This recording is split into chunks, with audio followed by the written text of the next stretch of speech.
निवर्तमान सांसद और एनडीए प्रत्याशी गोपाल जी ठाकुर अपनी चुनावी यात्रा को निकल चुके हैं। नरेंद्र भाई मोदी जी ने जो काम किया है जी वो भूतो न भविष्यति। अब अयोध्या में राम तो आ गए, क्या मिथिलांचल में भी कुछ खास होने वाला है? विकास की तो बहुत बातें हुई, एक तरफ अनाज की हम बातें तो कर रहे हैं, लेकिन दूसरी तरफ विपक्ष आपके सामने कह रहा है कि हम हर महीने महिलाओं के खाते में 8,000 देंगे और साल में 1 लाख। ये असर करेगा क्या? कि MY समीकरण का फैक्टर भी माना जाता है, क्या ये फैक्टर कहीं आपको परेशान तो नहीं कर रहा? तेजस्वी यादव लगातार कह रहे हैं कि 17 महीने में हमने रोजगार दिया।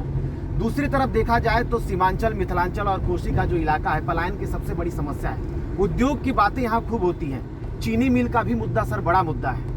चौथी चरण में होने वाले मतदान को लेकर हमारी टीम दरभंगा पहुंची तो चुनावी तैयारी में जुटे एनडीए गठबंधन से बीजेपी के प्रत्याशी और निवर्तमान सांसद गोपाल जी ठाकुर दरभंगा में होने वाले चुनावी सभा को लेकर व्यस्त थे। अलग अलग विधानसभा में जनसभा कार्यक्रम होने के कारण गोपाल जी ठाकुर ने व्यस्तता के बीच गाड़ी में ही बातचीत के लिए वक्त दिया और कई मुद्दों पर खुलकर जवाब भी दिया। चुनावी तैयारियों के बीच निवर्तमान सांसद और एनडीए प्रत्याशी गोपाल जी ठाकुर अपनी चुनावी यात्रा को निकल चुके हैं और इनके साथ हम बैठे हुए हैं और पूरी स्थितियों को समझने की कोशिश करते हैं। सर, सबसे पहले बहुत बहुत स्वागत है आपका। चलिए, धन्यवाद आपका। सर, विकास के मुद्दे किस तरीके से हैं और इस चुनाव में उसका असर कितना दिख रहा है?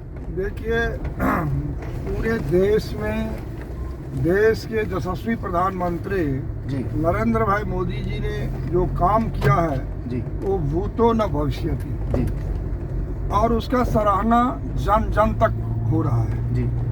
और जो मिथिला क्षेत्र है इसमें तो बेहिसाब बेहताशा काम हुआ जी।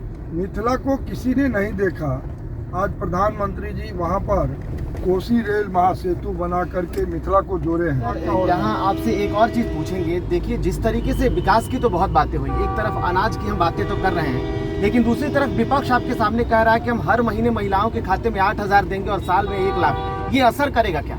देखिए, कांग्रेस पार्टी लंबे समय तक शासन में रहा जी और उन्होंने नारा दिया गरीबी हटाओ जी, लेकिन गरीबी आज तक हटा नहीं जी।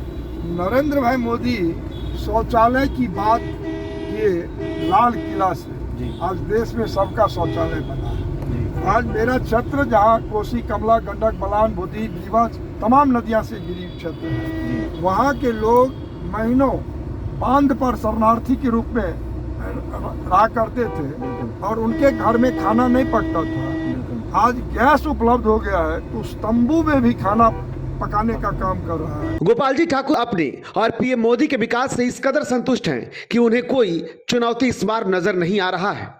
मेरा जो अनुभव है जी, अब वह समय नहीं रह गया 90 का दशक जी, जहाँ जो जंगल राज, अपहरण, हत्या, बलात्कार वो होता था 90 के दशक में। जी। तो अब वह जाति समीकरण बहुत नहीं चलने वाला है, ध्वस्त हो चुका है। वो ध्वस्त हो चुका है और सब विकास की राह पर एनडीए को वोट करने जा रहे हैं। बातचीत के दौरान गोपाल जी ठाकुर ने अयोध्या में भव्य राम मंदिर बनने के बाद अब मिथिलांचल में भव्य जानकी मंदिर बनवाने का भरोसा दिया है। सर, एक आखिरी सवाल होगा। सवाल ये कि अब अयोध्या में राम तो आ गए, क्या मिथिलांचल में भी कुछ खास होने वाला है?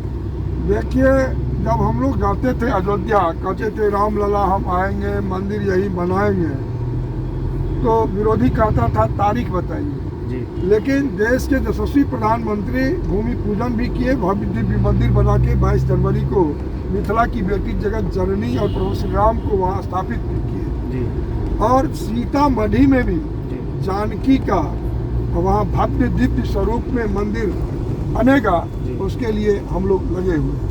चलिए, बहुत बहुत धन्यवाद सर। इन सारी तस्वीरों के साथ ये तस्वीरें तो साफ है कि इस बार फिर से एक बार एनडीए बिहार में परचम लहराएगी और अपने गढ़ को तो बचाएगी ही, लेकिन उसके साथ साथ एक नया इतिहास भी रचेगी। फिलहाल इतना ही, नमस्कार।